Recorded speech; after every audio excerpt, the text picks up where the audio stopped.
subscribe to my channel.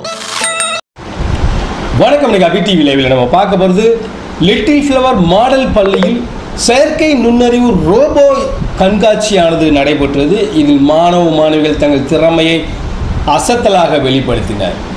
அந்த video தான் நம்ம பார்க்க போகிறோம். இந்த மாணவர்களின் திறமை குறித்து நீங்களும் உங்கள் கருத்துக்களை கமெண்ட் பாக்ஸில் பதிவு செய்யுங்க. வாங்க இப்போ வீடியோக்குள்ளே போகலாம். நெல்லை லிட்டில் ஃப்ளவர் மாடல் மெட்ரிக் மேல்நிலைப் பள்ளியில் மாபெரும் செயற்கை நுண்ணறிவு ரோபோ கண்காட்சியானது நடைபெற்றது. வளர்ந்து வரும் தொழில்நுட்பங்களில் பள்ளி மாணவர்கள் திறம்பட செயல்படும் விதமாக இந்த கண்காட்சியானது நடைபெற்றது. இந்த விழாவில் பள்ளியின் தாளாளரும் நெல்லை கல்வித்தந்தை மற்றும் லிட்டில் ஃப்ளவர் கல்வி குழுமத்தின் நிறுவனருமான மரியசூசை அவர்கள் குத்துவிளக்கு ஏற்றி ரோபோ கண்காட்சியை துவக்கி வைத்தார். இந்த நிகழ்வில் அண்ணா பல்கலைக்கழக துணை பேராசிரியர் ஜேசு வேதாஸ்ரீ அவர்கள் சிறப்பு விருந்தினராக கலந்து கொண்டு மாணவர்களின் படைப்புகளை பார்வையிட்டு அவர்களுக்கு வாழ்த்துக்களை தெரிவித்தார்.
நிகழ்வில் ரோபோ ஸ்கூல் இயக்குனர் சிவகுமார் அவர்களும் கலந்து கொண்டனர்.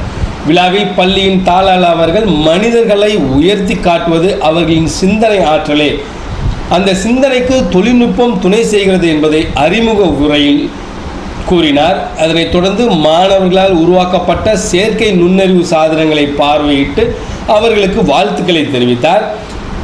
இந்த நுண்ணறிவு ரோபோ கண்காட்சியில் சுனிதா வில்லியம்ஸ் பயணம் குறித்து சிறப்பாக காட்சிப்படுத்தப்பட்டிருந்தது. அனைவரையும் கவரும் வகையில் அமைந்தது. இந்த நிகழ்வில் பள்ளி ஆசிரியர்கள், மாணவ மாணவிகள், பெற்றோர்கள் என ஏராளமானோர் கலந்து கொண்டு செயற்கை நுண்ணறிவு ரோபோ கண்காட்சியை பார்வையிட்டனர். இந்த நிகழ்ச்சிக்கான ஏற்பாடுகளை பள்ளி நிர்வாகம் வெகு விமர்சையாக செய்திருந்தது. Correspondent little flower matric higher secondary school model Tirunelveli down.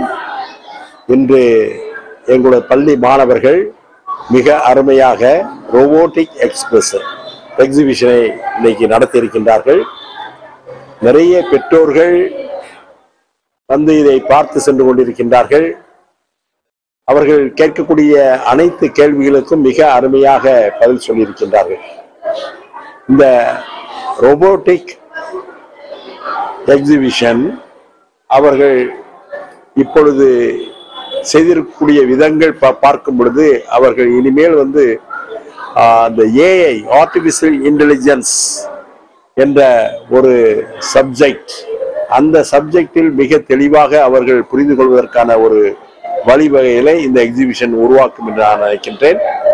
அந்த பேஸ் தான், ஆர்டிஃபிஷியல் இன்டெலிஜென்ஸுக்கான பேஸ் தான் வந்து இப்பொழுது போடப்படுகின்றது பள்ளியில்.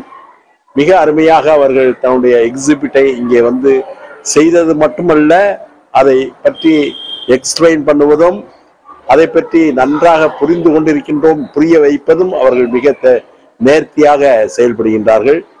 அந்த எக்ஸிபிஷன் மாணவ கண்மணிகளுக்கு ஒரு பெரிய உந்துதலாக இருக்கும் நான் நினைக்கின்றேன். அவர்கள் வாழ்க்கையில் இனிமேல் ஃபியூச்சர் ஆர்டிஃபிஷியல் இன்டெலிஜென்ஸ் தான் என்று நாம் அனைவரும் பேசிக் கொண்டிருக்கக்கூடிய ஒரு சூழ்நிலையில் அவர்கள் அதை பற்றி சிந்திக்க ஆரம்பித்திருக்கின்றார்கள், அதை பற்றி பேச ஆரம்பித்திருக்கின்றார்கள், அதை பற்றி ஒர்க் ஷாப் ஈடுபட்டு கொண்டிருக்கின்றார்கள் நினைக்கும் பொழுது, குறிப்பாக இப்பொழுது அண்மையில் நமது மதிப்பிற்குரிய சுனிதா வில்லியம்ஸ் அவர்கள் அதாவது ஸ்பேஸ் ஸ்டேஷன்ல இருந்து அவர்கள் எவ்வாறு பூமிக்கு திரும்பினார்கள், அந்த ஸ்பேஸ் ஸ்டேஷன் எவ்வாறு இயங்குகின்றது, அந்த ஸ்பேஸ் ஸ்டேஷன்ல இருந்து அவர்கள் இயங்குவதற்கான அனைத்து வசதிகளையும் எவ்வாறு செய்து கொள்கின்றார்கள். உதாரணமாக அவர்கள் அந்த போன் வீக் ஆகாமல் இருப்பதற்கான எக்ஸசைசஸ், இல்லையா, அவர்கள் சாப்பிடுவது, அவர்கள் நகர்வது, அந்த ஸ்பேஸ் ஸ்டேஷனுக்கு வெளியே வந்து அவர்கள் ஸ்பேஸ் வாக் நடப்பது, இவைகள்லாம் எக்காரணத்தினால் அவ்வாறு நடைபெறுகின்றது. ஏன் ஸ்பேஸ் ஸ்டேஷன் வந்து எந்த நேரமும் இந்த பூமியை சுற்றி கொண்டே இருக்கின்றது, எவ்வளவு வேகத்தில் சுற்றி கொண்டிருக்கின்றது, அதற்கான காரணங்கள் என்ன என்பதையெல்லாம் அவர்கள் நன்றாக மற்றவர்களுக்கு, மற்றவருடைய அந்த கேள்விகளுக்கு பதில் அளித்துக் கொண்டிருக்கின்றார்கள் நினைக்கும் பொழுது அவர்களுக்கு இந்த ரோபோட்டிக் எக்ஸிபிஷன் ஒரு இன்ஸ்பிரேஷனாக இருக்கும் என்று நான் நினைக்கின்றேன். இதை ஏறக்குறைய 5 ஆண்டுகளாக இந்த லிட்டில் ஃப்ளவர் மெட்ரிக் மாடல் பள்ளியில் நாங்கள் செய்து கொண்டிருக்கின்றோம். மாணவர்கள் அதற்காக அதிகமான ஒரு ஆர்வம் எடுத்து பெற்றோர்களும் அதை ஊக்கப்படுத்தும் விதமாக செயல்பட்டு கொண்டிருக்கின்றார் என்று நினைக்கும் போது என்னுடைய மாணவ செல்வங்களுக்கு எனது வாழ்த்துக்கள். இதை வந்து எல்லா மாணவர்களும் ஒரு இன்ஸ்பிரேஷனாக எடுத்துக்கொள்ள வேண்டும் என்று நான் இத்தருணத்திலே எனது மெசேஜை கூறிக்கொள்கின்றேன். வணக்கம்.